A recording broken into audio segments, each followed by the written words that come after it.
Hello everybody and welcome to another video. So in this video we're going to be doing a little bit of a deep dive on the Sentinel, probably the coolest looking model and also has the worst reaction to it. It's very Marmite, so we're going to have a jump in and have a little chat about it. If you are new to my channel and are part of the 71.8% who have yet to subscribe, hit that button now.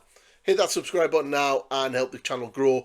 We'll get very much moving a little bit closer to the 5,000. Once I hit the 5,000 subscribers, I am doing a giveaway to a nice one lucky subscriber who will get a big box of models. But yeah, let's jump into the Sentinel and have a little look about what it is, because it's a pretty cool unit, but it's also very not a very cool unit.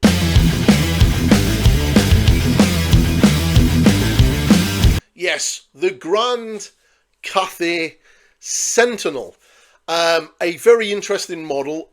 It's a very interesting model to build. It's very easy to paint. I have a building video and a painting video on my channel if you want to go and check them out. If I remember how, I will put a little card up in the top corner somewhere. But yeah, here it is, the Sentinel. So what do you get for 230 points? Well, you get a monster bearing off on a size 100 by 150 model base. It moves 6. It has a base weapon skill of 5, a ballistic skill of 1, strength and toughness of 6, 6 wounds, initiative 3, 3 attacks, and it is leadership 10. Now, that is not all. That is just your base Sentinel. You can upgrade this Sentinel to a different type of rock.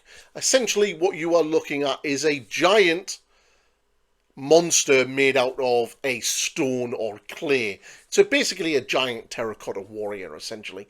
But it does have some really cool stuff. We're going to talk about the points at the end of the video, where I think the shortcomings are. But first, let's jump into what it is. So it is a monster. For everybody who is new, a monster is a creature so large and powerful that they normally do not form into units, but roam the battlefield on their own. They function as close order, and rather than as skirmishers, monsters split into 2 categories: monstrous creatures and a behemoth. This is a behemoth, alright? So it is big. And as a behemoth, he has a elusive. So he has a single, his unit strength, its starting wounds. It can be a ridden monster, lumbering, and thunder strike. Okay, so it's pretty cool. Now, it is obviously on a 100 by 150 mil base. It's pretty big. It is equipped with a hand weapon. Ignore the hand weapon. It does have a great blade and terracotta armor. Counts as heavy armor, and then it has an assortment of special rules. Close order. It is immune to psychology, so you're never really going to need to worry about that. It's implaceable. It's a large target. Stomp attacks, terror, timber, and unbreakable. So implaceable basically means that once per game during a turn in which it was charged, this model may choose not to give round. Should it lose a wound in combat, in addition, once per game, this model may re-roll its charge roll, which is quite cool. That is a rule that I always forget about, so remember that. It can give ground. If its charged, this model may choose not to give ground, and should it lose a round of combat, in addition, once per game, this model may re-roll its charge rolls. The re-roll of charge is really good, which is kind of nice. And it also has timber, which is a funky rule. Basically, you roll off to see who picks, and it falls over and does a load of damage. Stomp attacks is done at the end of the round of combat after everyone is fought, and it's basically like initiative 1 essentially, and it's basically he'll have D3 plus 1 attacks, which is normally used on your unmodified strength, so strength 6, and it's done at initiative 1. So yeah, it can kind of do its attacks, and then it does its things. Now I will look at the Great Blade, because this is where we're going to start seeing some of the issues. He only has 3 attacks. He has 2 profiles. The first one is Scything Blow, which is done at strength 6, minus 2 AP. It is armor being 1. It does the extra attacks 2d3, so potentially 6 attacks, but realistically you're probably going to get maybe 4, maybe 5 at the most. It has a strike last if you do use that. Then you use deep strike, which is strength 7, minus 4 AP, which is pretty cool, killing blow, monster slayer, and multi-wound D3. This is probably outside of a Shuriken Lord with a monster killing weapon. This is probably about the only guy that can really go up to a dragon and potentially kill it. With killing blow, monster slayer, and multiple damage, it's kind of designed to do that. Now, this weapon has 2 profiles, and you basically choose with the one that you're going to use before rolling any dice. So that's it, but he only has 3 attacks, so that's the kind of one. Now we look at the potential type of terracotta sentinel that you're going to get, or this type of sentinel. Now each one of these has a points cost. You've got terracotta sentinel, which is basically your base one, that is the 230.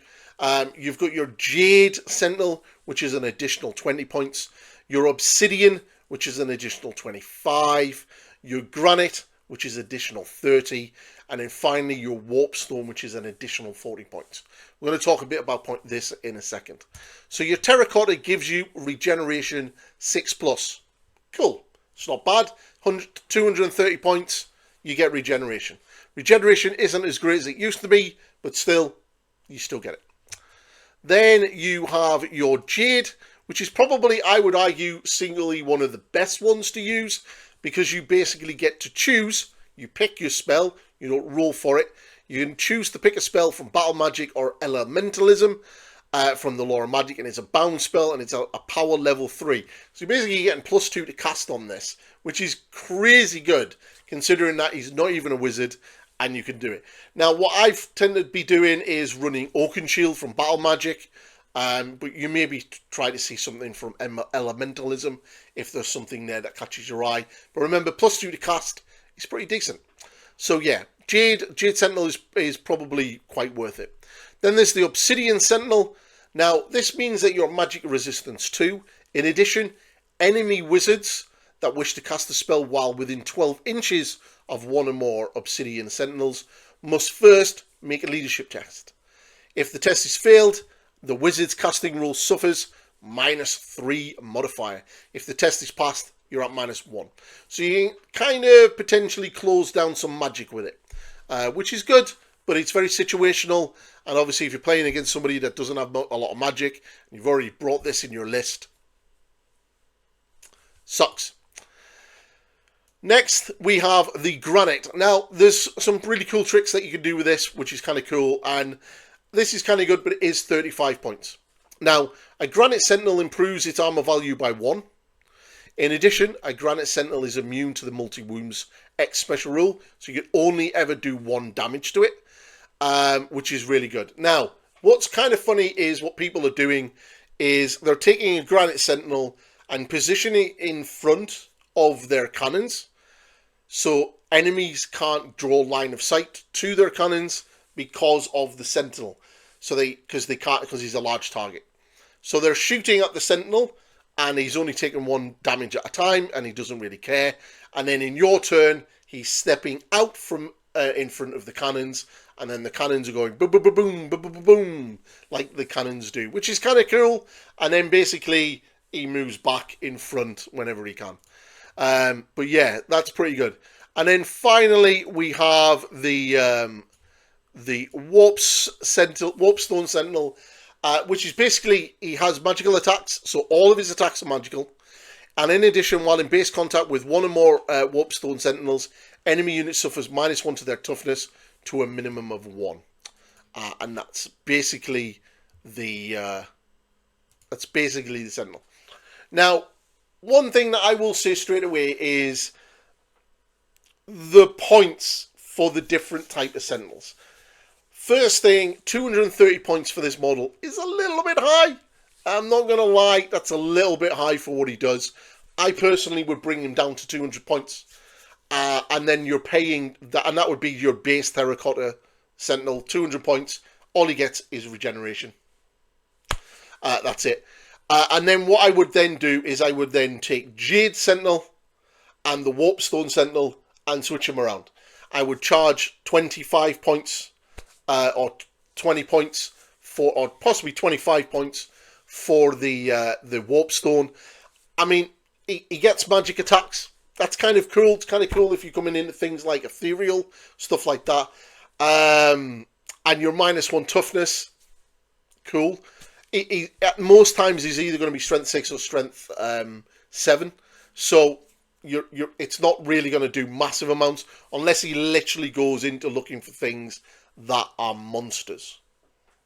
So personally, I would bring the Warpstone down to 20-25 points. Jade Sentinel, I would put up to 40 points because it is a crazy good caster. That level 3 power spell is really, really good. So I would switch those around. The Granite and the Obsidian, they're very situational.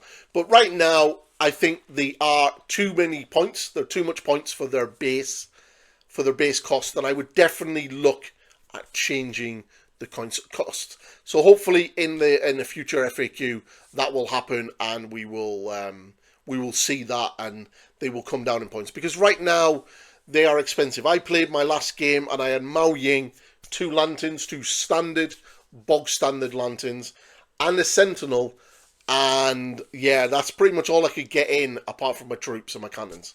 I didn't have much of an army, so I would bring him down to 200 points, and then you've got that extra points, because you've got to bear in mind that for 230 points for your base model, and then if you want to take a Warpstone Sentinel, you're talking like nearly 270 points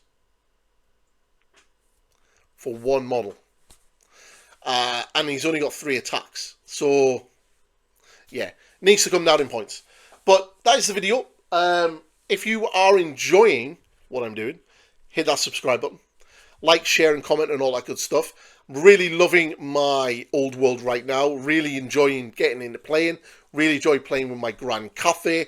Super loving it. And I'm going to do some more videos like this on some of the other units from the Cathay. And then I might look at some other factions. So if you want me to sort of pick out and have a little chat about some other factions and other units, let me know below, and I will do that. So I think the next deep dive for the current Cathay is I'll probably look at the cannons, because the cannons are a mainstay of the army, and you'll get to see what you're doing. And then I'll look at their final thing, which will probably be the Jade Warriors and the Lancers, or I might even look at the Shungengen Lord, and a very cool model.